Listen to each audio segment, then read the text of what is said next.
Larissa, como foi o seu primeiro contato? Foi com o Bill? Foi com outro parceiro? Antes de você ir para a Dáquila, qual foi sua experiência em casa? Danana, se foi com o Bill com outro parceiro antes de você ir para a Dáquila. Ah, tá. Antes de eu começar a participar de Dáquila, quais foram as minhas experiências em casa?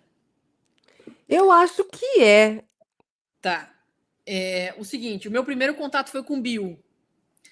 Foi com o Bill, isso aconteceu em Minas do Camaquã também, no Rio Grande do Sul.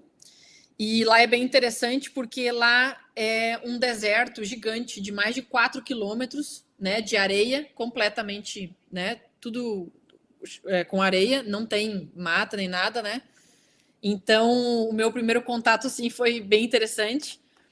Foi quando eu vi a luz dele, né? Como esse é um deserto, né? Com areia. E eu vi a luz dele muito longe, né? Então, eu vi aquela luz passando, assim, avermelhada, de um lado para o outro.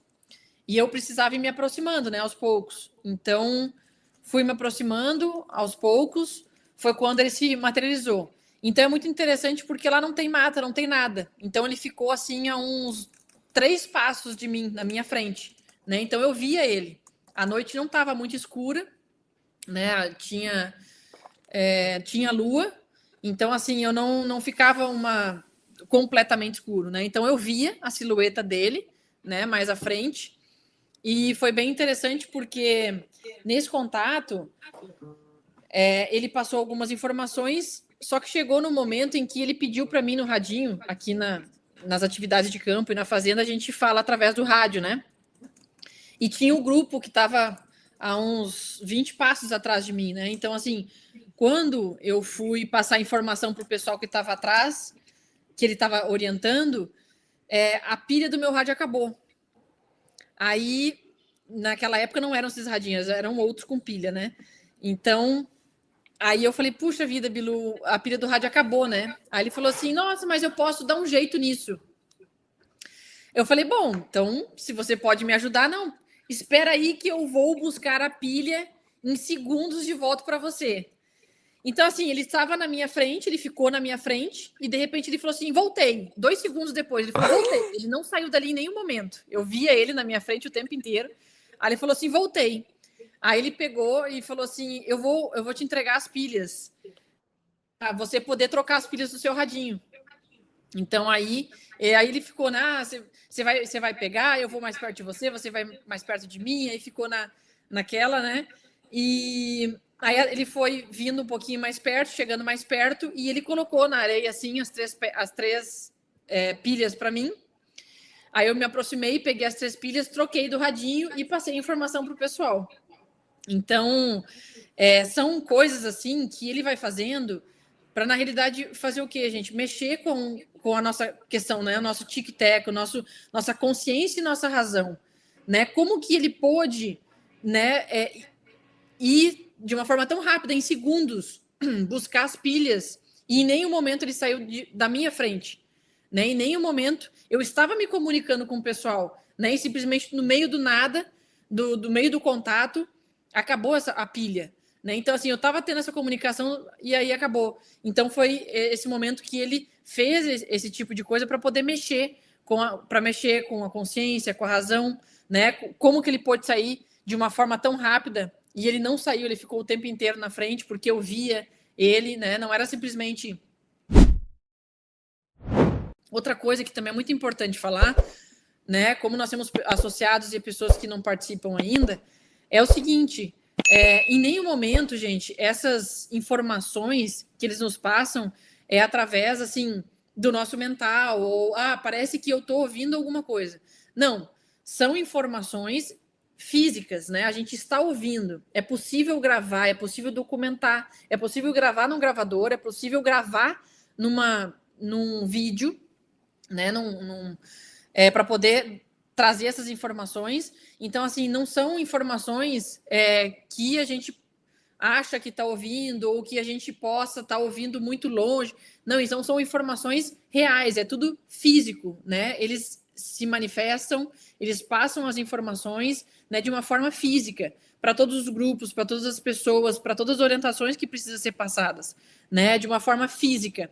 Isso já foi um acordo, a gente já foi falado isso em outros vídeos também, né, mas isso é um acordo que o orientador MOR, que o Urandir fez na época, junto, né, deles, para que não houvesse dúvida das orientações, para que não houvesse dúvida das informações que precisam ser passadas, as informações que eles vão estar orientando para o grupo, para as pessoas, né? Então é tudo físico, eles aparecem fisicamente, passam a informação fisicamente, né? Tudo isso é documentado, né? Assim como os vídeos também que a gente falou aqui da tecnologia bioplasmática, né? Tudo isso pode ser filmado, tudo isso pode ser documentado e como a gente tem vários vídeos, né? Na internet, vários vídeos que a gente divulga das manifestações, dos contatos, das orientações que foram passadas. Então, tudo isso é documentado para que as pessoas vejam, é de uma forma física, né? Então, ele se aproximou, trouxe as pilhas, eu troquei e pude passar as informações para o pessoal. Então, como a gente estava falando antes, né, que a André também falou, tudo isso é feito para que a gente vá entendendo o processo, né? A gente é colocado em determinadas situações para que a gente vá compreendendo, para que a gente vá tendo uma clareza mental, para que a gente vá tendo uma compreensão de um todo, né? De outras coisas também. Então, foi muito interessante esse contato, né? Foi o primeiro contato que eu tive com ele. E em casa, eu não sei se a pergunta, acho que foi antes de eu chegar em Dáquila, né?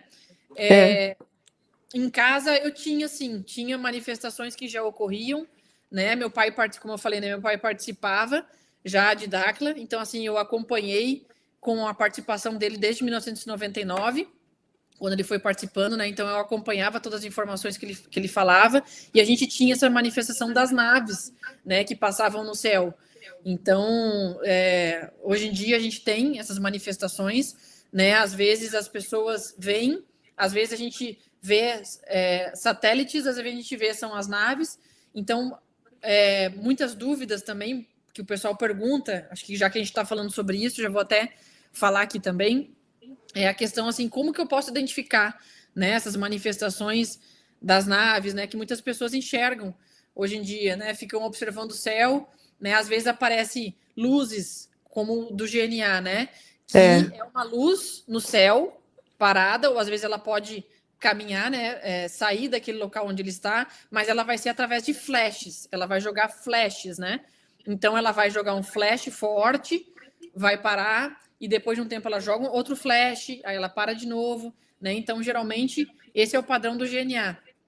Outras naves que podem aparecer também é a GNA oscilante, que ela vai andando no céu e conforme ela vai andando, ela vai atirando esses flashes, né? Então, ela vai andando e vai atirando esses flashes, né? E também nós temos o padrão das naves, que às vezes elas podem estar na coloração dourada, às vezes uma coloração um pouco mais azulada, às vezes mais prateada, né? Então, assim, isso, se você já vê numa coloração diferenciada, com certeza você já sabe que não é um padrão de satélite, né? Porque satélite vai aparecer sempre naquela mesma coloração, né? Outra coisa, um satélite vai ter um padrão, que, por exemplo, é o padrão aquele que ele vai iniciar e vai até o fim, né? Onde você conseguir enxergar naquela mesma rota. Então, se você vê que vai mudar de rota, que tem uma mudança de rota, então com certeza também não é um padrão de satélite, né? Ou por muitas vezes está andando e simplesmente do nada some a luz, apaga. Também não é um padrão de satélite. Então, assim, só para a gente poder fazer um comparativo, né, do que a gente tem como padrão, do que a gente vê geralmente no céu e das manifestações diferenciadas que acontecem, que fogem dos padrões normais, né, das luzes de colorações diferentes, né, das mudanças de rota que existe, né? Então isso é para a gente poder conseguir identificar, né, o que, né, a manifestação deles, né, o que eles também estão promovendo, né, esses flashes de luzes, né, esses banhos fotônicos, essas luzes que a gente recebe, né, e que nós interagimos. Então isso aí é bem interessante.